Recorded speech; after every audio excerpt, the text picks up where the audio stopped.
নয় আর সই দিয়ে চেয়ার ধরে রাখা যেত না।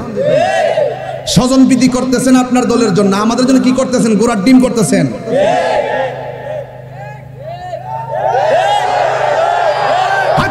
ঠিক না বেঠে? শুকনা কথায় সিরা ভিজবে না, পানি লাগবে। পানি লাগবে কিনা? আমরা মাজার আক্রমণ করব, এরপরে ওই আমরার উপরে গায়ে ফেলে ঝগড়া বাঁধাইব, এটা কি বদরের শিক্ষা নাকি? বদরের শিক্ষা যদি লাইমা জায়গা তোমাদের বিরুদ্ধে তোমরা নামো। আল্লাহর হাবিব শুধুমাত্র সাহাবাদেরকে পাঠাইছে না, নিজে তলোয়ার নিয়ে মাঠে নামছে। আমরা যদি হবিগঞ্জ আইসা বলে আপনারা কি ঘরে পলাই থাকবেন? রেডি থাকেন। এই হবিগঞ্জের ভিতরে আমাদের সুন্নিয়তের বিভিন্ন মার্কাজকে দখল করার জন্য পায়তারা চলতেছে। আমি প্রশাসনকে জোর দাবি জানাই দিছি, আবারও কয়েকটা নিউজ পাঠাইছি, যদি এরকম জোরাজুরি করে তাহলে ইনশাআল্লাহ জোরাজুরি করলে জোরাজুরি চলবে। কথা বলেন ঠিক ঠিক কিনা বলেন? আমরা কাহার উপরে পরে কিছু বলবো না, যদি আমাদেরকে গায়ে এসে পরে আমরা কিন্তু ছাড়বো না। তবে এখন কথা বলি না মনে করছেন আমি কি কথা বন্ধ করছি? আমি কি কথা বন্ধ করছি? আমি কি বন্ধ করি না বেড়ায়? খবরদার, এগুলা কারবালার চেতনা। সংখ্যা ৭২, এরা হাজার হাজার ৭২ বিজয়ী হয়েছে। ৩১৩ ওরা ১০০০, ৩১৩ জয় হয়েছে। এটা ইতিহাস, গুড়ার ইতিহাস। তোমরা মনে করেন যে ফাল্লো এলামে গেলে মনে করছে যে না জানে আমরা ভাগ্যা যাম না ফিলার সুন্নিরা না। তবে এটাও এক ভালো যে সুন্নিরা কিছু প্রতিবাদী হতে শিখছে। এটা কিন্তু আমরা শিবির উজার যে ওয়াজ করে বুঝাইলাম যে দেখতে বাবা বাতিল করা হক কেডা, বাতিল করা হক কেডা, বাতিল করা হক কেডা। অনেক সময় মনে করছে যে হেরা কোরআন পড়ে আমরা পড়ি, হেরা নামাজ পড়ে আমরা পড়ি, মনে করছে মিল্লা জিল্লা চলার নামে বুঝি। এটা এখন করছি কোনটা? যারা ইসলাম আনছে এই দেশে ওই আল্লাহর ওলির মাজার ভাঙ্গা লাওয়ার জন্য গেছে। এটা কি মেনে নেওয়া যাবে? মেনে নেওয়া যাবে? সিন্নি খাইলা কার দ্বারা, মোল্লা সিনলা না। এই আকীদার বিষয়গুলো খুব কঠিন ব্যাপার। আমার ভাই ইমাম আহমদ রাজা খান ফাজিল বেলবি রহমাতুল্লাহ আলাইহি হুজ্জাতুল্লাহ ফিল আরদিন ইমামুল মুসলিমিন, ইমাম আহমদ রাজা খান ফাজিল বেলবি রহমাতুল্লাহ আলাইহি, যাকে আমরা কোটি কোটি, যার নামের উপরে এমফিল হয়, যার নামের উপরে গবেষণা হয়, যার মেধা শক্তির উপরে রিসার্চ হয়, যার লেখনী এখনো অধ্যবসায় করা হয়, যার লেখনীর উপরে রিসার্চ হচ্ছে, গবেষণা হচ্ছে, সেই আমরা এই সবাই তার ধীরতা, ওনার এলেম, ওনার লেখা সবকিছু মিলে মানুষ ওনাকে আলা হযরত নাম দিয়েছে। সুবহানাল্লাহ। আপনাকে বড় বলে বড় সে নয়, লোকে যাকে বড় বলে বড় সে হয়। অনেক লোক আছে ডুল পিটাইয়া নিজের এলেমকে জাহির করতে চেষ্টা করে। কথা বলেন ঠিক কিনা? কিন্তু আলা হযরত তিনি এলেম পিটাচ্ছেন না, ওনার এলেমে সিক্ত হয়ে হাজার হাজার কোটি কোটি দেশ বিদেশের সবার সারা বিশ্বে সকল মানুষ ওনার এলেমের কারণে, ওনার দক্ষতার কারণে, ওনার প্রেমের কারণে আলা হযরত বলতে বাধ্য হয়েছে। কথা বলেন ঠিক কিনা?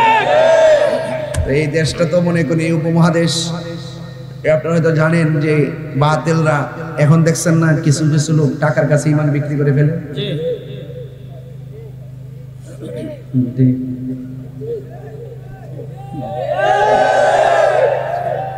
চেয়ার পাইলে হক কথা বললা যান। কথা কোন ঠিক কিনা? এতদিন তো রাস্তাঘাট ভাড়া লিছে, দর্শন হইলে এখন খবর নাই। কথা কোন ঠিক কিনা? এখন আর কোনো খবর না, এখন সব ওলি আল্লাহ হয়ে গেছে। কথা কোন ঠিক কিনা? সব ওলি আল্লাহ হয়ে গেছে। সুতরাং বোঝা গেল এদের ইসলাম আর আমরা সুন্নিরা যে ইসলাম কথা বলি পার্থক্য আছে। ইজিদের ধারা আর হুসাইনি ধারা এক না। কথা বলেন ঠিক কিনা? খুব মনোযোগ দিবেন, খুব মনোযোগ দিবেন। এই জন্য ঈমান বড় সম্পদ, এটাকে ধরে রাখতে হবে। ঈমান কি হবিগঞ্জ বাজারে কেজি ধরে কিনা বেচা হয়? মুদিমালের দোকানে গেলে মুদিমাল পাওয়া যায়, আর আল্লাহর ওলিদের দরবারে গেলে আল্লাহ পাওয়া যায়। কথা বলেন ঠিক কিনা? এই জন্য আল্লাহর হাবিব সাল্লাল্লাহু আলাইহি ওয়াসাল্লাম বলেছেন, আমি তোমাদের কাছে দুইটা জিনিস রেখে যাচ্ছি, এই দুইটাকে যদি আঁকড়ে ধরে রাখো তোমরা কখনো পথভ্রষ্ট হবে না। একটা হলো আল্লাহর কোরআন, আর একটা হলো নবীর আহলে বায়াত। যেকোনো সুবহানাল্লাহ। আমরা আহলে বায়াতের পক্ষে আসি না নাই? আমরা পাকে পাঞ্জাতের পক্ষে আসি না নাই? কারা কারা আছেন হাত তুলেন, স্লোগান লাগান। নারে তাকবীর, আল্লাহু আকবার, নারে সালাত, নারে তাসবিহ, নারে পাক পাঞ্জাত। আমার যুবক ভাইরা, কত রমজান আমরা অতিক্রম করেছি। রমজান কতটা গেছে? 17টা রমজান আমরা অতিক্রম করেছি, ঠিক না? আপনারা জানেন এই 17 রমজান একটি ঐতিহাসিক দিন, ঠিক না? এই দিনটি কি দিবস? বদর দিবস। শুধুমাত্র নামের শোনার মধ্যে, নামের মধ্যে আর জানার মধ্যে সীমাবদ্ধ থাকলে চলবে না। বদর দিবস শুধুমাত্র একটি দিবসের নাম না, বদর দিবস একটি চেতনার নাম। কথা বলেন ঠিক কিনা? এই দিনটা আজকে আমাদের কাছ থেকে অতিক্রম হয়েছে। এই বদরের যুদ্ধে মুসলমানদের পক্ষে যিনি সেনাপতি ছিলেন, রাহমাতুল লিল আলামিন। এখান থেকে একটা জিনিস কিন্তু পরিষ্কার, ইসলামের প্রথম যুদ্ধের নাম, প্রশ্ন আসতে পারে, ইসলামের প্রথম যুদ্ধের নাম কি? বদরের যুদ্ধ। কিসের যুদ্ধ? গাজওয়ায়ে বদর। যুদ্ধটা যেই জায়গায় অনুষ্ঠিত হয়েছিল সেই জায়গার নাম বদর, এই জন্য যুদ্ধের নাম বদরের যুদ্ধ। যদি বলেন সুবহানাল্লাহ। এই যুদ্ধে মুসলমানরা সংখ্যা ছিল মাত্র 313 জন। যদি বলেন কয়জন? আর কাফেরদের সৈন্য সংখ্যা ছিল 1000। যদি বলেন কয় হাজার? 1000 ছিল। এবং মুসলমানদের তলোয়ার ছিল 8টি। যদি বলেন কয়টি? আর কাফেরদের যে তাদের সশস্ত্র বাহিনী ছিল 600। কয়শো? 600। এবং মুসলমানদের ঘোড়া ছিল মাত্র 2টা, কাফেরদের ঘোড়া ছিল 100টি। মুসলমানদের উট ছিল মাত্র 70টি, কাফেরদের উট ছিল 700টি। মুসলমানদের পক্ষে যুদ্ধ করতে করতে শহীদ হয়েছে 14 জন, কাফেররা নিহত হয়েছে 70 জন। মুসলমানদের একজনকে বন্দী করতে পারে নাই, কাফেরদেরকে 70 জন বন্দী করা হয়েছে। এই যুদ্ধের ফলাফল হলো মুসলমানরা বিজয়ী হয়েছে। তার মানে বলা হয়েছে যে এই মুসলমানদের ইতিহাস বিজয়ের ইতিহাস। কথা বলেন ঠিক কিনা? এখানে ছোট ছোট কিছু কথা বলে গেছি, যেহেতু ওয়াজে বলতে পারবো না, শুরুতেই বলছি। কেন বলছি শোনো। এই যুদ্ধের মুসলমানদের সংখ্যা ছিল কম। কি ছিল? কম। আর কাফেরদের সংখ্যা ছিল বেশি। এই যুদ্ধের ফলে মদিনায় শুধুমাত্র একটা যুদ্ধের বিজয় হয়েছে বিষয় এরকম না। এই যুদ্ধের ফলে মদিনা রাষ্ট্র, যেমন মক্কা থেকে রাসূলুল্লাহকে তারা কি করেছেন? তাদের অত্যাচারে অতিষ্ঠে আল্লাহ পাকের নির্দেশে রাসূল করিম সাল্লাল্লাহু আলাইহি সাল্লাম হিজরত করে মদিনায় এসেছেন।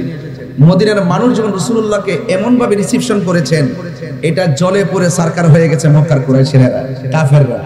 তখন এই জায়গার ভিতরে কিভাবে মুসলমানদের মাঝে একটি বিভাজন সৃষ্টি করা যায় এবং মুসলমানদের সেই ঐক্যকে কিভাবে বিনষ্ট করা যায়, তারা ছলে বলে কৌশলে মুসলমানদের রাজনৈতিক জায়গা, অর্থনৈতিক জায়গা, সামরিক জায়গা, চেতনার জায়গাগুলোকে ধ্বংস করার জন্য একটা ছক এঁকেছিল। কিন্তু মুসলমানরা এই যুদ্ধে জয়ী হওয়ার কারণে মদিনার রাষ্ট্রে রাজনৈতিক শক্তি অর্জন হয়েছে, অর্থনৈতিক শক্তি অর্জিত হয়েছে এবং ইসলামের যে চেতনা, সেই চেতনাটা ফিরে এসেছে। আপনি দেখবেন যে কোনো যুদ্ধে যদি বিজয়ী হয়, বিজয়ী হওয়ার পরে যে চেতনা জাগ্রত হয়, আগামীর পথ উন্মোচন হয়। কথা বলেন ঠিক কিনা? তাইলে এই জন্য কাফেরদের যে সৈন্য সংখ্যা ছিল 1000, কাফেরদের সেনাপতি ছিল আবু জাহিল। কে ছিল? আবু জাহিল। তো এই জন্য যুবক ভাইরা আমার, এই যুদ্ধের মধ্যে দেখেন মুসলমানরা বিজয়ী হয়েছে। সংখ্যা কম ছিল না বেশি ছিল? কম ছিল। এরপর বিজয়ী হয়েছে। তার মানে বোঝা যায় যুদ্ধের জয় পরাজয় সংখ্যার উপরে নির্ভর করে না। যুদ্ধের জয় পরাজয় সংখ্যার উপরে নির্ভর করে না। যুদ্ধের জয় পরাজয় নির্ভর করে একমাত্র আল্লাহর উপরে আস্থা আর বিশ্বাসের কারণে। কথা বলেন ঠিক কিনা? এই জন্য আল্লাহ পাক কোরআন কারীমের মধ্যে বলেছেন, ওয়ালা তাহিনু ওয়ালা তাহজানু ওয়া আনতুমুল আ'লাউনা ইন কুনতুম মুমিনিন। আল্লাহ পাক বলেছেন, নিরাশ হয়ো না, দুঃখিত হয়ো না, চিন্তাগ্রস্ত হয়ো না, হতাশ হয়ো না, বিজয় তোমাদেরই আসবে যদি তোমরা আমলদার হতে পারো। ঠিক না? আল্লাহ শর্ত হচ্ছে ইন কুনতুম মুমিনিন, যদি তোমরা মুমিন হতে পারো। বুঝেন বুঝেন বুঝেন কি হতে পারো? মুমিন হতে পারো। শিবির ভাই যে কথা বলছে যে ঈমান, ঈমানটা বড় সম্পদ, ঈমানটা বড় পাওয়ারফুল জিনিস। ঈমান যার থাকে তার উপরে স্বয়ং আল্লাহর রহমত থাকে। কথা বলেন ঠিক না বেঠে? তাইলে বোঝা গেল যুদ্ধের জয় পরাজয় নির্ভর করে সংখ্যার উপরে, কিসের উপরে? আল্লাহর উপরে আস্থা আর অবিচল ভক্তি আর বিশ্বাসের উপরে। কথা বলেন ঠিক না? আল্লাহ বলছেন তোমরা নিরাশ হয়ো না, বিজয় তোমাদেরই হবে যদি তোমরা মুমিন হতে পারো। আজকে দেখলাম ফেসবুকের পাতায় একই সাথে গাজা থেকে শুরু করে অনেকগুলো জায়গায় ইসরায়েল রমজান মাসেও বোমা মারছে, মুসলমানদেরকে একদম শেষ করে দিচ্ছে। কিন্তু তারা যতই শেষ করুক না কেন, সেই অনেক বছর আগ থেকে তারা যুদ্ধ করতে করতে ইসরায়েলের ফিলিস্তিনের ঘরে বাইরে ঢুকে গেছে। এরপরও কি ফিলিস্তিনের মুসলমানদের স্পিরিট কি কমাইতে পারছে? কেন পারে নাই? এদের ভিতরে ঈমান আছে। কি আছে? ছোট ছোট বাচ্চারা দেখেন বুলেটের সামনে যায় বলে চালাও বুলেট, রক্ত দিয়ে হলো মসজিদ আকসাকে রক্ষা করব। কথা বলেন ঠিক কিনা বলেন? এই মুসলমানদের অন্তরে বদরের চেতনা আছে। কিসের চেতনা আছে? বদরের চেতনা। সিরাজদা দরবার শরীফ খানকায় বসে শুধু বিশ্বাসগিরি করে না, সংকটে দুর্যোগে বিভিন্ন চেতনার সময় বিভিন্ন ধরনের অপশক্তির বিরুদ্ধে রুখে দাঁড়ানোর জন্য সত্যের পথে আস্থা আর অবিচল রেখে মিথ্যাবাদীদের বিরুদ্ধে, কাযযাবদের বিরুদ্ধে রাজপথেও তাদের অবস্থান আছে না নাই? আছে না নাই? এই জন্য সিরাজদা দরবার শরীফ কখনো বাতিলকে সহ্য করে না। অনেকে মিলেমিশে চলে, আরে চলতে থাকি, চলক দে, এই চলক দে মানে গুলালো।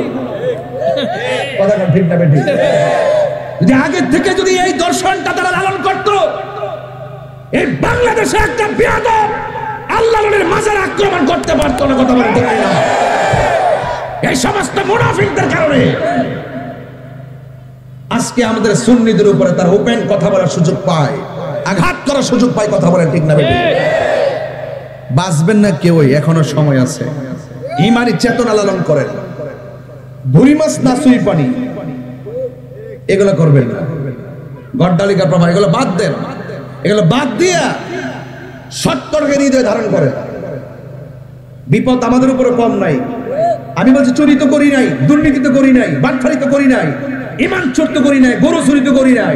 তো সুতরাং যারাই যদি আক্রমণ করুক না কেন, বাঘের মতো লড়াই করে যেতে হবে। এটা বদরের চেতনা।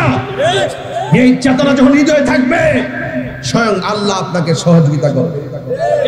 কথা কোন ঠিক না বেঠিক? এই জন্য লাল চক্ষুকে ভয় পাবেন না। আজকের দিনটা বদরের যুদ্ধ। ইসলামের ইতিহাসে কাফেরদের সাথে মুসলমানদের সর্বপ্রথম, এই বিশ্বের মধ্যে কাফেরদের সঙ্গে মুসলমানদের সর্বপ্রথম সম্মুখ যুদ্ধ, সামরিক যুদ্ধের নাম বদরের যুদ্ধ। কথা বলেন ঠিক না? আজকে যদি কিছু কথা না বলি হক আদায় হবে না? এই হক আদায় হবে। এরপরে দেখবেন আমি কত সুন্দর একটি জায়গায় ঢোকার চেষ্টা করব। সবাই জবানটা খুলে বলেন ইজ্জত দেওয়ার মালিক কে? আরো জোরে, আরো জোরে। সাহায্য দেওয়ার মালিক কে? রমজান মাস, কষ্ট নিবেন না। এই মাপ অনেকে বলে রমজানে নাকি মাহফিল হয় না। দেখেন তো কত সুন্দর লাগে রমজানের মাহফিল। ম্যাক্সিমামদের মাথার মধ্যে টুপিও আছে। মারহাবা বল। এগুলো রমজানের বাইরে কিন্তু পাওয়া যায় না। এই জন্য রহমত চলছে, আলহামদুলিল্লাহ বলেন। তাইলে আমরা এই রমাদানুল মুবারকে ওয়াদাবদ্ধ হতে পারি, জীবন দিব কিন্তু ঈমান দিব না। আর জীবন দিতে পারি কিন্তু ঈমান দিব না। সবাইকে একমত আছেন? কারা কারা একমত আছেন দুই হাত তুলে দেখাবেন নিশ্চয়। নারে তাকবীর, নারে তাকবীর, নারে সালাম, আহলে সুন্নাত ওয়াল জামাত, নারে তাওসিয়া, ইয়া ফাতফাতাতুম সুহাদা কারবালা। মারহাবা বলেন, সুহাদা বদর। মারহাবা, আলহামদুলিল্লাহ বলেন। আমি ওই বদরের প্রান্তরে গিয়েছিলাম আমার আম্মাকে নিয়ে। আমি ওই পাহাড়টা দেখে আসছি, ওই বালুর জায়গাটা দেখে আসছি, যে জায়গার মধ্যে মুসলমানদেরকে সহযোগিতা করার জন্য আল্লাহ পাক ফেরেশতা নামায় দিয়েছিল।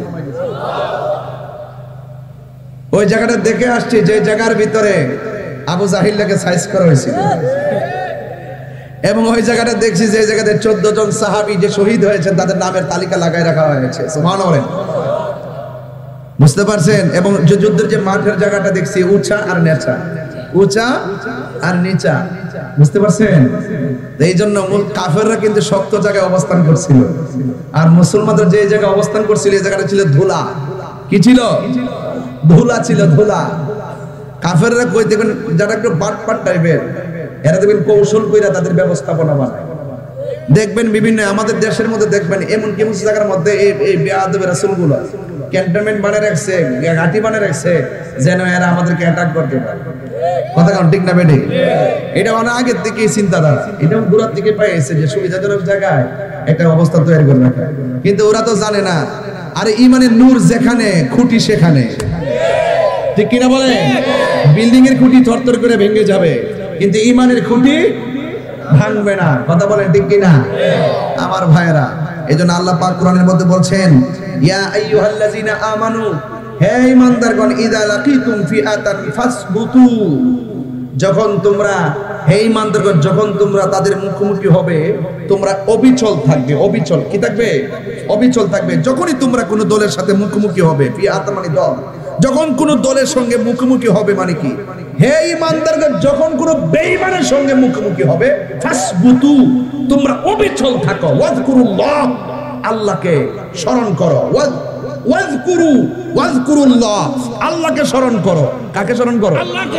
আচ্ছা বলেন তো, বিপদের সময় স্মরণ যদি করি আল্লাহকে, আমাদের আল্লাহর দয়া আছে না নাই? আরো জোরে আছে না নাই? আল্লাহ বলছেন যদি এই অধিক পরিমাণে স্মরণ করতে পারো, লাআল্লাকুম তুফলিহুন, অবশ্যই তোমরা কি হবে? সফল কাম হবে। চিৎকার মেরে বলেন সুবহানাল্লাহ। তো এই রমজান মাসে 17ই রমজান মুসলমানরা ছিল রোজা, আর কাফেররা গায়ের মধ্যে তেল তুল মাইখাইছে, খায়াটা মোটামুটি ফাড়ার মতন হয়ে গেছে। হইলে কি হইব? গায়ের জোরের দাম বেশি না ইমানের জোরের দাম বেশি? আরো বড় করে বলেন না কেন? ইমানের জোরের দাম বেশি। এই জন্য আল্লাহ বলছেন তোমরা যদি মুখোমুখি হয়ে যাও তাহলে তোমরা অবিচল থাকবা, শক্ত থাকবা, কিন্তু ভেঙ্গে পড়বা না। ভরসা করবা একজনের উপরে, জবান খুলে কোন তিনি কে? আল্লাহ। এতে কোনো সন্দেহ আছে? আমার যুবক ভাইয়েরা, এতক্ষণ আমি কথা বললাম, কথাগুলো খুব মোটিভেশনালি ভাবে আপনারা সবাই শুনলেন। অনেকগুলো তথ্য আমি আপনাদের কাছে জানালাম। আল্লাহ রাব্বুল আলামিন কোরআনের মধ্যে বলে দিয়েছেন, ওয়ালা ক্বাদ নাসারাকুমুল্লাহু বিবাদরিন ওয়া আনতুম আযিল্লা। আল্লাহর সাহায্য ছিল যখন মুসলমানরা একটু দুর্বল ছিল। একদিকে হলো রোজা, আর একদিকে হলো বালু মাটি। যুদ্ধের ময়দানে কাফেরদের সংখ্যা হলো 1000, মুসলমানদের সংখ্যা হলো মাত্র 313 জন।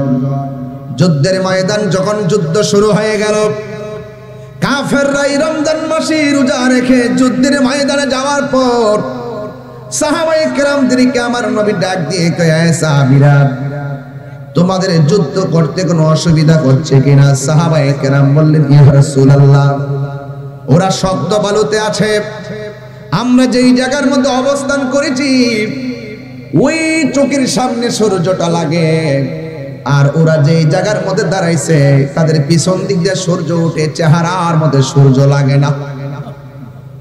আল্লাহ রাব্বুল আলামিন হাবিবের মতো মুস্তাজিবুদ দাওয়া পৃথিবীর কোনো নবী রাসূল নাই। কথা বলেন ঠিক কিনা? আল্লাহর হাবিব আল্লাহকে ডাক দিয়ে কি, আল্লাহ আমার সাহাবীরা নির্ভীক ভাবে আমি নবীর নেতৃত্বে যুদ্ধের ময়দানে এসেছে, ওদের চোখের মধ্যে সূর্যের কারণে তীরের আঘাত দেখে না, পাথরের আঘাত দেখে না।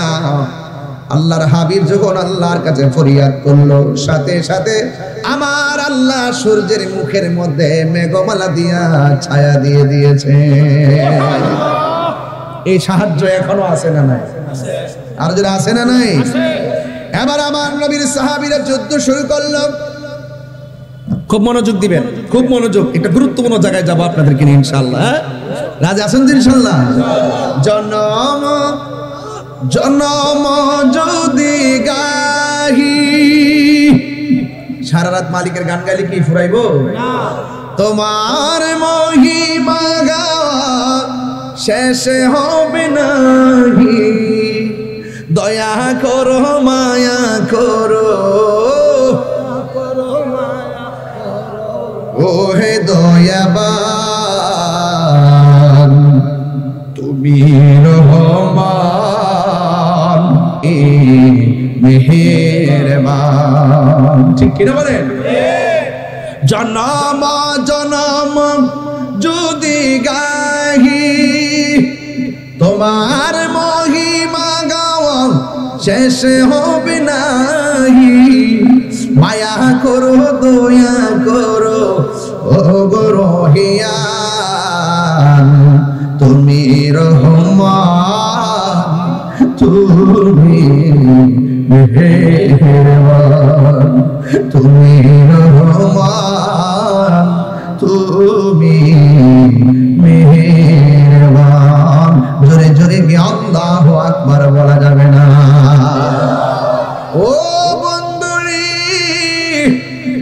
ও দুলিয়া খানের বাবারা, ডেমেশ্বরীর বন্ধুরা, আঞ্জুমানে সালিকিন বাংলাদেশ হবিগঞ্জ জেলার বন্ধুরা, যত জায়গা থেকে আপনারা এসেছেন, আপনারা জবান খুলে বলুন রহমত দেওয়ার মালিক কে? সূর্যের মুখে মেঘমালা দিয়ে ছায়া দিয়েছেন কে? এরপরে আমার নবীর সাহাবীরা যুদ্ধ শুরু করলো। ওই মুহূর্তে আমার নবী সাহাবায়ে কেরামদেরকে ডাক দিয়ে, হ্যাঁ সাহাবীরা, তোমাদের কোনো অসুবিধা আছে? সাহাবীরা বলে, ইয়া রাসূলুল্লাহ, ঘোড়া দিয়ে দৌড় দিলে ঘোড়ার ধুলাবালির কারণে অন্ধকার দেখা যায়, অন্ধকারের কারণে তীরের আঘাত দেখি না, চোখের সামনে অনেক সাহাবীর চোখ চলে যাচ্ছে, চোখের সামনে অনেকগুলো সাহাবীর হাত চলে যাচ্ছে, চোখের সামনে অনেকগুলো সাহাবী জীবন চলে গিয়েছে। ইয়া রাসূলুল্লাহ, যদি এমন ভাবে চলতে থাকে ইসলামের পতাকা আকাশে উড়াইবে কে? এবার আমার নবী, আপনার নবী মহান রবের কাছে দুইটা হাত বাড়াইয়া দিলেন, আল্লাহ আপনি না ওয়াদা করেছেন আপনি আমাদেরকে সহযোগিতা করবেন। এইভাবে যখন আল্লাহর হাবিব দুইটা হাত আল্লাহর দরবারে বাড়াইয়া দিছে, সাহাবায়ে কেরাম দেখতেছেন হাতটা বাড়াইতে দেরি, কাফেররা যদিও শক্ত মাটিতে ছিল, মুসলমানরা যদিও বালু মাটিতে ছিল, কাফেররা যদি একটু আগে ভালো অবস্থানে ছিল, মুসলমানরা যদিও ধুলায় দূষিত অবস্থানে ছিল, আল্লাহর হাবিব যখন হাত বাড়াইয়া দিছে, ওই মুহূর্তে সাহাবায়ে কেরাম বলেন, আমরা তাকায় দেখলাম আল্লাহ পাক রব্বুল আলামিন আসমান থেকে মুষলধারে বৃষ্টি নামাইয়া শক্ত মাটিরে পিছলা বানাইয়া দিছে, আর ধুলায় দূষিত জায়গাকে আমার আল্লাহ যুদ্ধের উপযুক্ত বানাইয়া দিছে। আর বড় করে আল্লাহু আকবার কোন কেন? ওয়ালাকাদ নাসরাকুমুল্লাহু বিবাদরিন ওয়া আনতুম আযিল্লা। এই যুবক পায়ের মধ্যে হাত দিয়ে বলে দিয়ে যায়, এই রমাদানের মুবারক এমন একটা দিন, এমন একটা মুহূর্তে আমি আপনি পড়ছি, এটা সাধারণ দিন নয়, ঐতিহাসিক বদরের দিন রে বাবা। এবার সাহাবায়ে কেরামদের মধ্যে যুদ্ধ শুরু হয়ে গেল, এবার সাহাবায়ে কেরাম কাফেরদের সঙ্গে যুদ্ধ শুরু হয়ে গেল। একটা সাহাবী যার নাম হলো কাতাদা, খুব সাহসী সাহাবী, তার চোখের মধ্যে কাফেররা এমন জোরে তীর মেরেছে, চোখটা বের হয়ে গালের উপরে তীরটা চলে গেছে। এই কাতাদা চোখটা যখন চলে গেছে, আমার নবীর কাছে আইসা কয়, ইয়া রাসূলুল্লাহ, নবী গো, ইয়া রাসূলুল্লাহ। সাহাবায়ে কেরামদের কথা এবং ভাগ্য কত ভালো, চোখ পড়ে গেছে, নবীর কাছে চোখের চিকিৎসার জন্য যায়। ইয়া রাসূলুল্লাহ, আপনার প্রেমিকগুলা হবিগঞ্জের জমিনে কত বাতিল কর্তৃক জুলুমের শিকার হয়, আমরা তো আপনার কাছে গিয়ে বলতে পারতেছি না। ১৫০০ বছর পরেও যদি এসেছি, আপনার নাম শুনলে আমাদের মন দিবানা হয়ে যায়। কথা বলেন ঠিক কিনা? জন্ম আমার নবীর যুগে হলে কেমন হতো, জোরে, জন্ম আমার নবীর যুগে হলে কেমন নয়নে রাসূল পাক দেখলে কেমন হতো দু নয়নে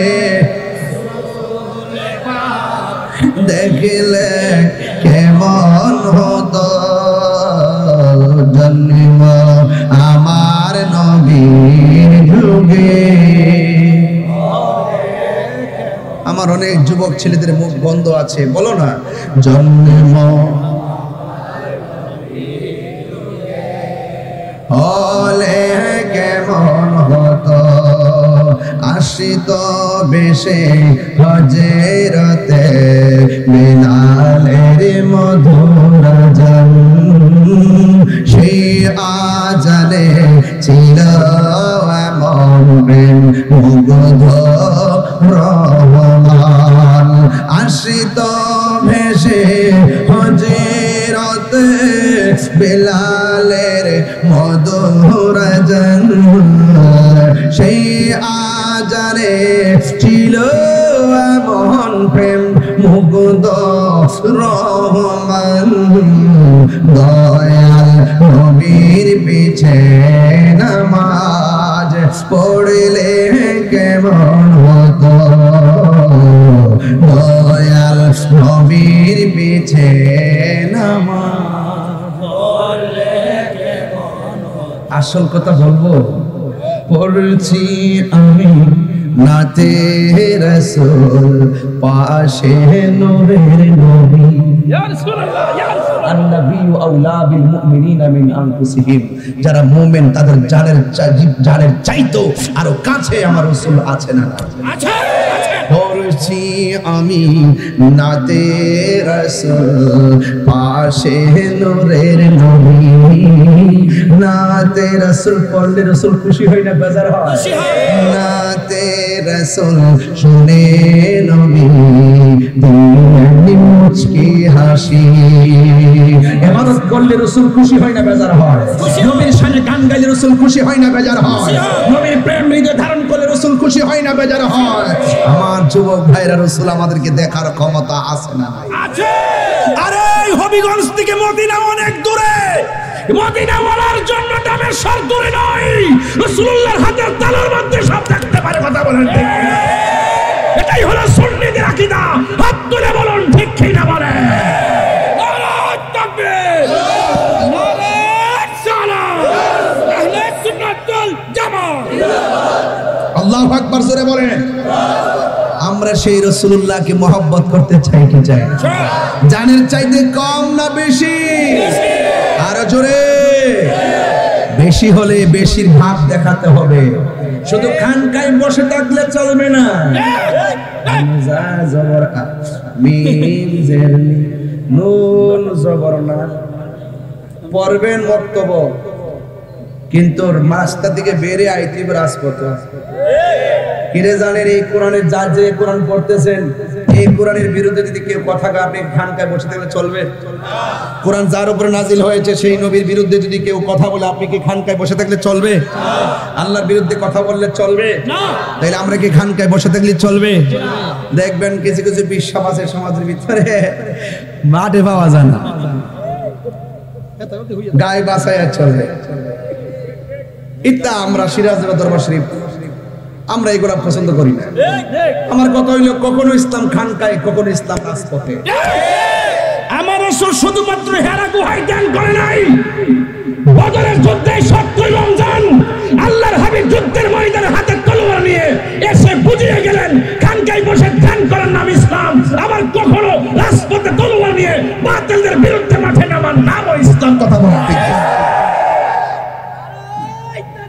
আল্লাহু আকবার, ইয়া রাসূলুল্লাহ, জিন্দাবাদ জিন্দাবাদ জিন্দাবাদ জিন্দাবাদ জিন্দাবাদ জিন্দাবাদ জিন্দাবাদ الشمس জিন্দাবাদ জিন্দাবাদ জিন্দাবাদ জিন্দাবাদ।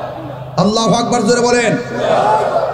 প্রয়োজনে যুদ্ধ করতে হবে, প্রয়োজনে লড়াই করতে হবে, কলমের জবাব কলমে দিতে হবে, জবানের জবাব জবানে দিতে হবে, লাঠির জবাব লাঠিতে দিতে হবে, জবাব পাথর দিয়ে দিতে হবে, তীরের জবাব তীরটা দিতে হবে। আল্লাহ রাব্বুল আলামিন বলেন ওয়াকাতিলু ফি সাবিলিল্লাহ আল্লাযিনা ইউকাতিলুনাকুম, যারা তোমাদের সাথে যুদ্ধ করবে তাদের সাথে তোমরা লড়াই করবে। কথা বলেন ঠিক কি না? ওয়ালা তা'তাদু, কিন্তু তোমরা সীমা লঙ্ঘন করো না। ইন্নাল্লাহা লা ইউহিব্বুল মুতাদিন, আল্লাহ রাব্বুল আলামিন সীমা লঙ্ঘনকারীকে পছন্দ করে না। কথা বলেন ঠিক কি না? আমরা সুন্নিরা কখনো কারো সঙ্গে আগে লামি না। দেখছেন ফোন তো আমরা গায়ে পড়ে ঝগড়া করছি না? কি বাবা দেখছেন সুন্নিরা গায়ে পড়ে ঝগড়া করে? সুন্নিরা জাহির আল্লাহর আদেশ মানে যে তোমরা তাদের সাথে যুদ্ধ যদি করো, তারা যদি তোমাদের সাথে লড়াই করতে আসে, তোমরা তাদের সাথে লড়াই চালিয়ে যাও। কথা বলেন ঠিক কি না? এই জন্য খবরদার, আমার পোলাপান্ডি কই? আপনার ঘরে ডাক দিলে ভাবা যাইব? অতি শীঘ্রই কিন্তু একটা আওয়াজ আসবে দেশে। কই পোলাপান কই? তাইরে তুমি সামনে চলো, তাইরে তুমি সামনে চলো।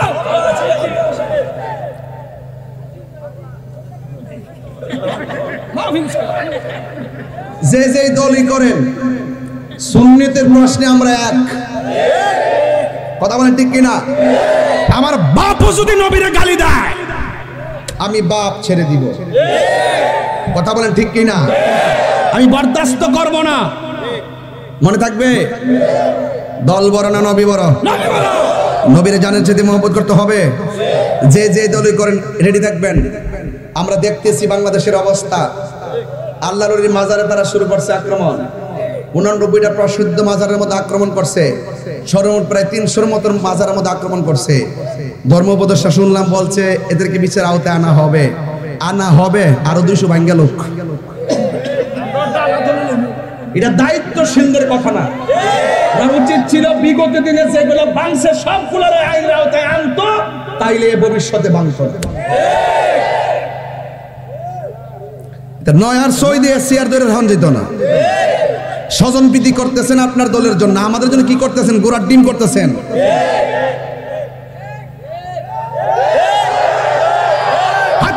ঠিক না বেঠে? শুকনা কথায় সিরা ভিজবে না, পানি লাগবে। পানি লাগবে কিনা? আমরা মাজার আক্রমণ করব, এরপরে ওই আমরার উপরে গায়ে ফেলে ঝগড়া বাঁধাইব। এটা কি বদরের শিক্ষা নাকি? বদরের শিক্ষা হইলো যদি লাইমা জায়গা তোমাদের বিরুদ্ধে তোমরা নামো। আল্লাহর হাবিব শুধুমাত্র সাহাবাদেরকে পাঠাইছে না, নিজে তলোয়ার নিয়ে মাঠে নামছে। আমরা যদি হবিগঞ্জ আইসা বলে আপনারা কি ঘরে পলাই থাকবেন? রেডি থাকেন। এই হবিগঞ্জের ভিতরে আমাদের সুন্নিয়তের বিভিন্ন মার্কাজকে দখল করার জন্য পায়তারা চলতেছে। আমি প্রশাসনকে জোর দাবি জানাই দিছি, আবারও কয়েকটা নিউজ পাঠাইছি। যদি এরকম জোরাজুরি করে তাহলে ইনশাআল্লাহ জোরাজুরি করলে জোরাজুরি চলবে। কথা বলেন ঠিক কিনা বলেন? আমরা কাহার উপরে পড়ে কিছু বলবো না, যদি আমাদেরকে গায়ে এসে পড়ে আমরা কিন্তু ছাড়বো না। তবে এখন কথা বলি না মনে করছেন আমি কি কথা বন্ধ করছি? আমি কি কথা বন্ধ করছি? আমি কি বন্ধ করি না বেড়ায়? খবরদার, এগুলা কারবালার চেতনা। সংখ্যা 72, এরা হাজার হাজার, 72 বিজয়ী হয়েছে। 313 ওরা 1000, 313 জয় হয়েছে। এটা ইতিহাস, গুড়ার ইতিহাস। তোমরা মনে করেন যে ফাল্লো এলামে গেলে মনে করছে যে না জানে আমরা ভাগ্য জানগা ফিলার সুন্নিরা না। তবে এটাও এক ভালো যে সুন্নিরা কিছু প্রতিবাদী হতে শিখছে। এটা কিন্তু আমরা শিবির ওজার যে ওয়াজ করে বুঝাইলাম যে দেখতে বাবা বাতিল করা হক কেডা, বাতিল করা হক কেডা, বাতিল করা হক কেডা। অনেক সময় মনে করছে যে হ্যাঁ কোরআন পড়ে আমরা পড়ি, এরা নামাজ পড়ে আমরা পড়ি। মনে করছে মিল্লা জিল্লা চলার নামই বুঝি এটা। এখন বুঝছি কোনটা? যারা ইসলাম আনছে এই দেশে ওই আল্লাহর ওলির মাজার ভাঙ্গা লাওয়ার জন্য গেছে। এটা কি মেনে নেওয়া যাবে? মেনে নেওয়া যাবে? সিন্নি খাইলা কাঠ দ্বারা মোল্লা চিনলা না। কথা কোন ঠিক না বেটি? এই জন্য এই সমস্ত অপশক্তির বিরুদ্ধে রুখে দাঁড়াতে হবে। ভারতের উগ্রবাদী হিন্দুরা মুসলমানদের মসজিদ ভাঙ্গার জন্য তারা সিদ্ধান্ত নিতেছে অনেক জায়গায়। এই বাংলাদেশের ভিতরে কিছু উগ্রবাদী মুসলমানরা আছে, আছে কিনা বলেন? হিন্দুদের মধ্যে যেমন উগ্রবাদী আছে, মুসলমানদের মধ্যে উগ্রবাদী আছে। এই উগ্রবাদীগুলো সমাজের জন্য ক্ষতিকর, ধর্মের জন্য ক্ষতিকর। কথা বলেন ঠিক না বেটি? এই জন্য আমার যুবক ভাইয়েরা, আমার মুরব্বী বাবাজিরা, আমার বক্তব্যটাকে কেউ রাজনৈতিক ভাবে নিবেন না। আমার কথা হলো, কারণ এই দেশের মধ্যে ইসলাম এনেছেন আল্লাহর ওলিগণ। আর জিহাদের মাধ্যমে আল জিহাদু মাজিন ইলা ইয়াউমিল কিয়ামাহ, জিহাদ কিয়ামত পর্যন্ত চলবে। কথা দিয়েও জিহাদ করা যায়, অস্ত্র দিয়েও জিহাদ করা যায়। আমার মনে হয় বাংলাদেশে এমন একটা সময় এসেছে, যদি এইভাবে চলতে থাকে একটা গৃহযুদ্ধের সম্ভাবনা দেখা যায়। কথা বলেন ঠিক কিনা? সরকার প্রধান যারা দায়িত্বে আছেন তাদেরকে বলবো অনতি বিলম্বে যতটা মাজার ভাঙছে প্রত্যেকটা মাজারকে ভালো করে বানাই দেন। কথা বলেন ঠিক কিনা? যতটা পাথরের মাজার, যতটা ইটের মাজার ভাঙছে প্রত্যেকটা মাজারকে পাথর দিয়ে বানিয়ে দেন। আর নাইলে আসমানি গজব অপেক্ষা করতেছে, একটা জানোয়ারও বাঁচতে পারবে না। কথা বলেন ঠিক কিনা? যারা ভাঙছে একটা বাঁচতে পারবে না। মানাত আলী ওয়ালিয়ান ফাকাদ আযানতু বিল হারব। রাসূল যখন হাসবে ওই যে মাঠে বলছিল, আল্লাহ আমার সাহাবীরা সূর্যের কারণে চোখে দেখে না, রাসূল হাত তুলছে, আল্লাহ ডাইরেক্ট সূর্যের মুখে মেঘমালা দিয়া ছায়া বানাই দিয়েছে। তাহলে বুঝেননি আসমানি একটা খেলা যে আছে। রব যখন ধরবে কাউকে ছাড়বে না। ইন্না বাতুশা রব্বিকা লাশাদীদ। আল্লাহ ধরা কি নরম না শক্ত? আরো জোরে, নরম না শক্ত? এই জন্য আল্লাহ রাব্বুল আলামিন বলেন, ওয়াকাতিলু ফি সাবিলিল্লাহিল্লাযীনা ইউকাতিলুনাকুম ওয়া লা তা'তাদু ইন্নাল্লাহা লা ইউহিব্বুল মু'তাদিন। আল্লাহ রাব্বুল আলামিন বলেন, তোমরা আল্লাহ রাব্বুল আলামিনের পথে সেই সব লোকদের সঙ্গে যুদ্ধ করো যারা তোমাদের সাথে যুদ্ধ বাঁধায়, তবে তোমরা সীমা লঙ্ঘন করো না। আল্লাহ রাব্বুল আলামিন সীমা লঙ্ঘনকারীকে পছন্দ করে না। এই জন্য আমার বন্ধুগণ, ওই যুদ্ধের ময়দানে সাহাবায়ে কেরাম নবীর সঙ্গে যুদ্ধের ময়দানে গেল। যাওয়ার পরে একটা সাহাবী যার নাম হলো কাতাদা, ওই কাতাদার চোখটা গালের উপরে ঝুলে গেল। ওই মুহূর্তে আমার নবী সাল্লাল্লাহু তাআলা আলাইহি ওয়াসাল্লামকে ডাক দিয়ে, ইয়া রাসূলুল্লাহ, ইয়া হাবিবাল্লাহ, আমার চোখটা ঝুলে গেছে, মেহেরবানি করে আমার চোখটা ভালো করে দেন। আপনারা জবান খুলে বলেন, চোখ ভালো করার মালিক কে? আল্লাহ। এরপরে সাহাবীরা কই, নবী গো আপনি ভালো করে দেন। আল্লাহর হাবিবকে বলে, ইয়া রাসূলুল্লাহ আপনি ভালো করে দেন। আল্লাহর হাবিব ডাক দিয়ে কই, হ্যাঁ কাতাদা, তুমি আমার সাথে যুদ্ধ করতে এসেছো, তোমার চোখটা ঝুলে গেছে, কিন্তু তুমি আমারে বলতেছো চোখ দুইটা ভালো করে দেওয়ার জন্য। আমি নবী জানতে চাই, তুমি কি চোখ চাও না জান্নাত চাও? আমারে যদি প্রশ্ন করতো কি চাও, আমি বলতাম নবী গো জান্নাত চাই। এখানেই হলো সাহাবী আর আমার মধ্যে পার্থক্য। সাহাবী ডাক দিয়া বলে, নবী গো, নবী গো, আমি চোখ চাই, চোখ। এবার আমার নবী আপনার নবীর থুতু মুবারকটা আঙ্গুল মুবারকের মাথার মধ্যে নিয়া এই 17 রমজান বদরের ময়দানে ওয়াশটা সময় মতো কিন্তু করতেছি, একদম টাইম মতো। এই সময়টা গুরুত্বপূর্ণ সময়, খেয়াল করবেন। আর আল্লাহর কাছে বলবেন যে আল্লাহ এই শহীদদের রক্তের উসিলা আমাদেরকে মাফ করে দাও। মাফ করতে পারে কি পারে না? বদরে 313 জন সাহাবীর উসিলাই তুমি আমরা মাফ করে দাও। পারে কি পারে না? এরপর আল্লাহর হাবিব ডাক দিয়ে কয়, কাতাদা, তুমি কি জান্নাত চাও না চোখ চাও? ইয়া রাসূলুল্লাহ, আমি চোখ চাই। এবার আল্লাহর হাবিব সাল্লাল্লাহু আলাইহি সাল্লামের থুতু মুবারক আঙ্গুলের মাথা মুবারকের মধ্যে নিলেন। আপনার আমার থুতুর মধ্যে দুর্গন্ধ করে, আর আমার নবীর থুতু মুবারকে মেশকে আম্বরে চাইতে আরো গ্রাম করে। আমার নবী আপনার নবী যখন ওযু করতেন, সাহাবায়ে কেরাম বলতেন, ইয়া রাসূলুল্লাহ, একটু উযুর কুলির পানির সঙ্গে কাশ মুবারক ছাড়েন। সাহাবায়ে কেরাম হাতের মধ্যে নবীর কাশ মুবারকটা নিয়ে নিতেন আর চেহারার মধ্যে প্রসাদনীর মতন ব্যবহার করতেন।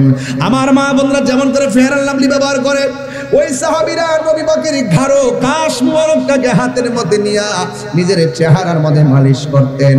আর মালিশ করার সময় যখন রাস্তা দিয়ে বের হতেন, অন্যান্য সাহাবীরা বলতেন, হ্যাঁ সাহাবী, কি দিয়েছো? তোমার চেহারায় দিমেশকে আম্বরের গান দেখা যায়। আর জোরে কোন আল্লাহু আকবার। তাহলে আমার নবী থুতু মুবারকের মূল্য আছে না নাই?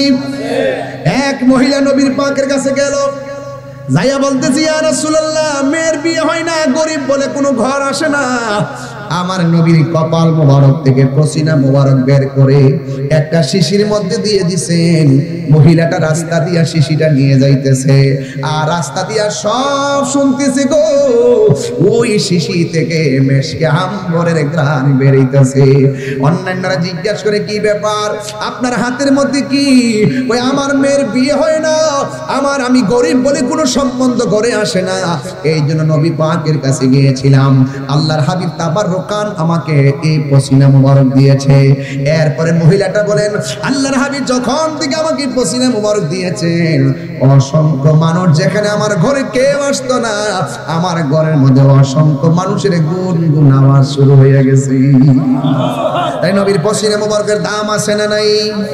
এই জন্য আমার যুবক ভাইরা, আমার নবীর থুতু মুবারকটা শাহাদাত আঙ্গুল মুবারকের মাথার মধ্যে লইয়া আমার নবী তার চোখের চতুর্পাশে ঘুরাইয়া ঝুলন্ত চোখটাকে চোখের জায়গায় বসিয়ে দিলেন। আর আমার নবী ডাক দিয়ে কয়, কাতাদারি, এখন দেখো তো তোমার চোখ দিয়ে দেখো কিনা, কেন আমি নবী নবী করি, কেন শিববীর সাহেব নবী নবী করে?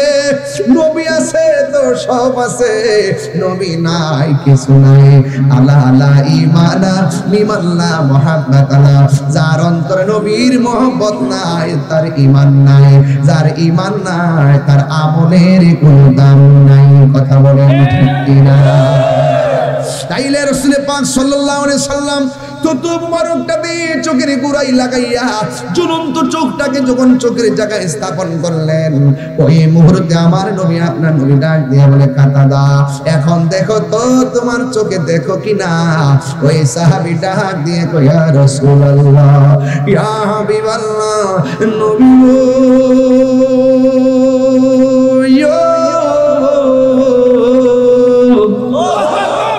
ও মায়ার নবীজি, ওয়াল্লাহি তাল্লাহি বিল্লাহ, আপনি যখন আমার ঝুলন্ত চোখটা চোখের জায়গায় লাগাইয়া দিয়েছেন, আমার চোখটা আগের চাইতে আরো সুন্দর হয়ে গেছে।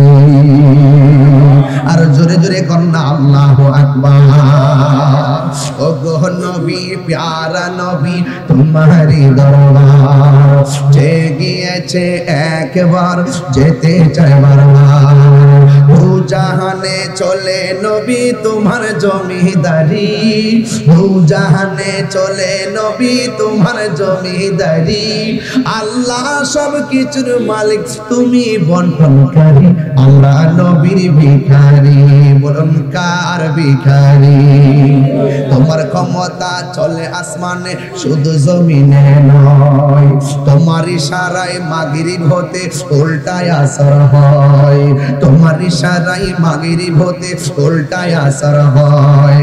তোমার মুজিজার কথা কি শেষ করিতে পারি, তোমার মুজিজার কথা কি শেষ করিতে পারি? খেজুর গাছের ডাল হয়ে যায় ধারালো তরবারি। নবীর মুজিজা বললে সারা রাত বলেন যাবে, একদিন ওয়াজ করবো হবে কিন্তু শুধু নবীর মুজিজা। এখান থেকে একটা মুজিজা বললাম, থুতু দিয়ে চোখ লাগাই দিছে। এখন গজলটার ভিতরে প্রায় 5টা মুজিজা বললাম। তোমার ক্ষমতা চলে আসমানে, মানে কি? আঙ্গুল মোবারকের ইশারা করে পাগলা গোটা সত্যি লাগে। বস না, বইতেন না, বইছি, বইয়া দিছি না তো। অনেক কষ্ট করছে ভাই, একবার করোনার কারণে ভাই মিস হয়েছে, কয়েকবার এই দুর্যোগের কারণে মিস হয়ে গেছে। এলাকার মানুষগুলো তার প্রতি ক্ষুব্ধ ছিল। আসলে উনি আমার দাওয়াত করছিল, আমি দাওয়াত রাখছিলাম। এখন দেশের সিচুয়েশনে করোনার কারণে অনেক সময় ব্যস্ত লাগছে। তবে আজকের যে মাহফিলটা আমার কাছে মনে হইতেছে দীর্ঘদিন পরে মানে শান্তি পরিবেশে এত রাত্রে ওয়াজ করতেছি, খুব শান্তি লাগে। ওই দিন একটা মিরপুর করছিলাম, এটাও ভালো লাগছে, একদম নিরিবিলি নাকি? আমরা ওই একটু দাদা, হ্যাঁ, এই যে প্যাকেজ তো মারহাবা কর। আমরা মনে করেন যে বাতিলের বিরুদ্ধে একটা প্যাকেজ, একবারে বুলেটের সামনে দুজন দাঁড়ায় যাবে। কথা কোন ঠিক না? সাথে থাকেন, এত সহজ না। সুন্নিয়ত ধরে রাখতে হবে, সুন্নিয়ত ধরার লড়াইয়ে কাজ করতে হবে। কথা বলেন ঠিক না? আঞ্জুমানে সালেকিন মানে কি জানেন? এই আঞ্জুমানে সালেকিন এই প্রেমিক গুলারে এক জায়গায় আনার মূল কারণ কি জানেন? বাতিলদের বিরুদ্ধে একটা ক্ষেপণাস্ত্র বানানো। কথা বলেন ঠিক না বেঠিক? এবং যেই লোকটা এই সংগঠনের সাথে জড়িত হবে এদের কি অবস্থা জানেন হবে? এদের ঈমান, আমল, নীতি, নৈতিকতা, চরিত্র, আদর্শ দেখবেন কোন দিক দিয়ে টুকা দিয়ে লড়াইতে পারতেন না। এক কথার মানুষ হবে, কারণ ওরা জীবন দিবে কিন্তু ঈমান দিবে না। কথা বলেন ঠিক কি না? আল্লাহু আকবার কোন। বাবা এই তোর সাউন্ড একটু মিষ্টি কর। মাইক সব ঠিক আছে বাবা, আমার কষ্ট হইতেছে। মানে গায়ের জোরে বাস করতেছি তো, বয়স বেশি তো এর লাগে। জিকির হইতো নি? জি জি, রমজান মাস না হলে তো হইতো না। কিও আসেনি সময় ইনশাআল্লাহ। ইনশাআল্লাহ তোমার ক্ষমতা চলে আসমানে শুধু জমিনে নয়। মানে কি? নবী দুনিয়ায় আঙ্গুল মোবারকের ইশারায় আকাশের চাঁদ দিবাক করে ফলাইছে। সুবহানাল্লাহ। মানে কি বুঝতেছেন তো? গজলের ভিতরে কয়টা মুজিজা আছে? তোমার ক্ষমতা চলে আসমানে শুধু জমিনে নয়, তোমার ইশারায় মাগরিব থেকে উল্টা আসর হয়। মাগরিব থেকে উল্টা আসর হয়। সূর্য যায় ডুবে গেছে গা। মৌলা আলী রাদিয়াল্লাহু তাআলার জন্য আল্লাহর হাবিব সাল্লাল্লাহু আলাইহি ওয়াসাল্লাম আবার সূর্যকে ইশারা দিয়া আসর যাকাত এনে মৌলা আলীকে নামাজের জন্য সুযোগ করে দিয়েছে। আর এই গজলগুলো যখন গাই, আপনারা এখন গান গাই, অনেকে বুঝেন না, বুঝেননি। আর যেগুলো আমারে কয় আমি গান গাই, এটা করি, আসলে হেরা আমার মতো পারে না তো।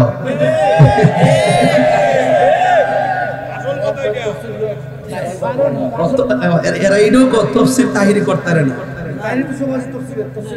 এরা তো ভাই আসলে কি জানেন, এরা 2 ঘন্টার ভিতরে মাত্র 1.5 মিনিটের যে কাটসাট বক্তব্য আছে না, ওরা এইগুলোই শুনে মনে করে তাহিরি মানে পুরো ওয়াজি বুঝি তুই করছে। অথচ ওয়াজের শুরু থেকে আমার 1 ঘন্টা পুরো একাডেমিক আলোচনা থাকে, এরপর আমি আনুষঙ্গিক আলোচনায় যাই, এরপর আয়াতের সাথে হাদিসের সাথে খুব সুন্দর নাতে রাসূল মিল আছে। আমি এটা খুব সুন্দর ফলো করেছি মাশাআল্লাহ। এই দেখছেন নি, আমি ওয়াজের শুরুতে বলছিলাম কোটি কোটি সুন্নি জনতার প্রেরণার বাতিঘর। এই যে দেখছেন নি, আমার বলতেছে আয়াত ঠিক আছে, হাদিস ঠিক আছে, আবার ওয়াজের আলোকে গজলও ঠিক আছে। এটার নাম হলো প্রেরণা। এই কথাটার দ্বারা সামনে আরো অ্যাডভান্স হবে ইনশাআল্লাহ। কথা বলেন ঠিক না বেঠি? তোমার কষ্ট দিতেছে আর এর ফান্টান দেন না খাইতো। হ্যাঁ এটা কই দিব, এটা কই দিব। তোমার ক্ষমতা চলে আসমানে শুধু জমিনে নয়, তোমার ইশারায় মাগরিব হতে উল্টা আসর হয়। তোমার মুজিজার কথা কি শেষ করিতে পারি, তোমার মুজিজার কথা কি শেষ করিতে পারি। খেজুর গাছের ডাল হয়ে যায় ধারালো তরবারি, আমরা নবীর ভিখারি, আমরা নবীর ভিখারি, আমরা কার ভিখারি, আমরা কার ভিখারি, আমরা নবীর ভিখারি। ওগো নবী প্যারা নবী তোমারি দরবার। মদিনা গেছেন নি? কেউ আসেন এখানে? মদিনা গেছেন কেডা? এই যে মদিনা যাওয়ার ফাটি অনেক আছে মাশাআল্লাহ। মদিনার সৌন্দর্য বাজান, হ্যাঁ মদিনা বহুত সুন্দর। মদিনা দিকে যাওয়ার পথে গেছেন? মাশাআল্লাহ মদিনা অনেক সুন্দর। সব বলি কিন্তু তোমায় বলতে পারি না, ঠিক না? মদিনা থেকে 130 কিলোমিটার দূরে হলো বদরের প্রান্ত, বুঝতে পারছেন? 80 মাইল না 80 মাইল। তাইলে যাওয়ার পথে একটা কূপ আছে, এই কূপের নাম হলো বীরে শেফা। কি বলছি হ্যাঁ কি বলছি? বীরে শেফা। ওই যুদ্ধ থেকে ফেরার পথে, আমি পরের কথার আগে বলি কে লিগে মনে হয়ে গেছে এজন্য। তো ওই বীরে শেফার প্রান্তরে এসে সাহাবায়ে কেরাম খুবই তৃষ্ণার্ত। সাহাবায়ে কেরামের যখন পানির প্রয়োজন হলো, রাসূল পাক বললেন তোমরা এই কূপ থেকে পানি পান করো। এরপরে কূপ থেকে পানি নেওয়ার পরে সাহাবায়ে কেরাম বলেন ইয়া রাসূলুল্লাহ, এই কূপের পানি তো লবণাক্ত লাগে এবং তেমন টেস্ট লাগে না, কেমন কেমন জানে লাগে। আরেক riwayat আমি পাইছি যে সাহাবায়ে কেরাম এই দিক দিয়ে আসার পথে হয়তো তারা তৃষ্ণার কারণে এই কূপ থেকে পানি পান করতে পারে, এই জন্য কাফেররা শত্রুতামি করে সেখানের মধ্যে অনেক ধরনের মানে মৃত্যুবরণ যেন করে সেরকম উপাদান তারা মিশিয়ে রাখছে এবং পানির কালার চেঞ্জ হয়েছে, স্বাদ চেঞ্জ হয়েছে এবং বিভিন্ন অনিষ্ট হওয়ার সম্ভাবনাময় ছিল। কিন্তু আল্লাহর হাবিব যখন ওই কূপের মধ্যে থুতু মুবারকটা দিলেন, সুবহানাল্লাহ কইতেন না? কি দিলেন? কি দিলেন? থুতু মুবারক দেওয়ার পরে বললেন, সাহাবীরা তোমরা খেয়ে নাও। যখন সাহাবায়ে কেরাম পরবর্তীতে পানি পান করতে গেলেন, সাহাবায়ে কেরাম বলেন, ইয়া রাসূলুল্লাহ, এত স্বাদের পানি হাদিস শরীফের মধ্যে দেখলাম এই পৃথিবীর মধ্যে সবচাইতে বিশুদ্ধ এবং স্বাদের পানি জমজমের পানি, আর 2 নম্বর সবচাইতে মর্যাদাবান তাৎপর্যপূর্ণ পানি হলো বীরে শেফার পানি। জোরে কোন সুবহানাল্লাহ। আমি আল্লাহ তোমাদেরকে আমি খোদাই প্রোটেকশন দিয়ে সাহায্য করেছি, কথা বলেন ঠিক কিনা? তাহলে যুদ্ধের জয় পরাজয় সংখ্যার উপর নির্ভর করে না, যুদ্ধের জয় পরাজয় নির্ভর করে আল্লাহর উপরে আস্থা আর বিশ্বাসের কারণে। এই জন্য যুবক ভাইরা আমার, হিমশিম খাবেন না, টেনশন করবেন না।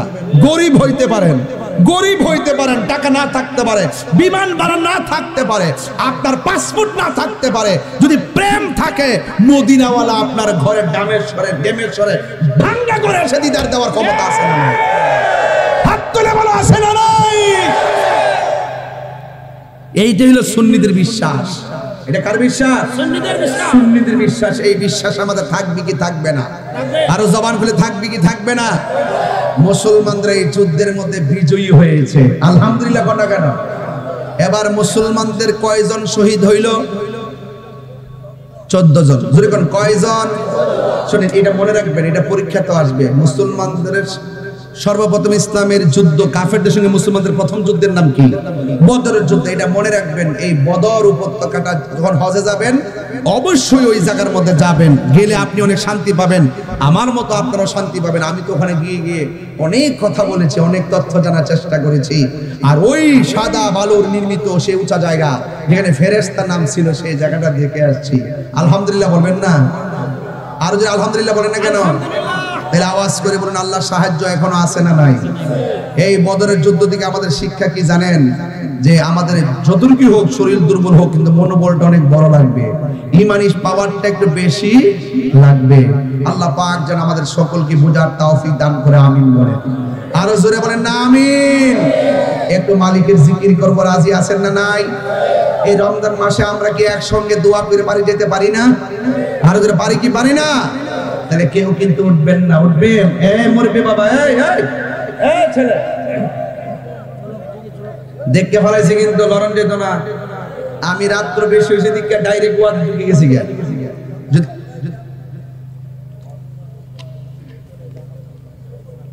রাখ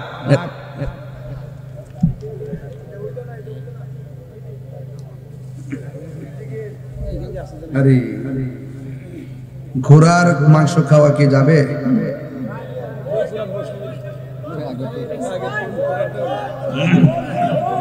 আচ্ছা, ঘোড়ার গোশত আমি শুনছি, পত্রিকা পাইছি, গাজীপুর নাকি ঘোড়ার গোশত 450 টাকা কেজি বিক্রি হইতেছে।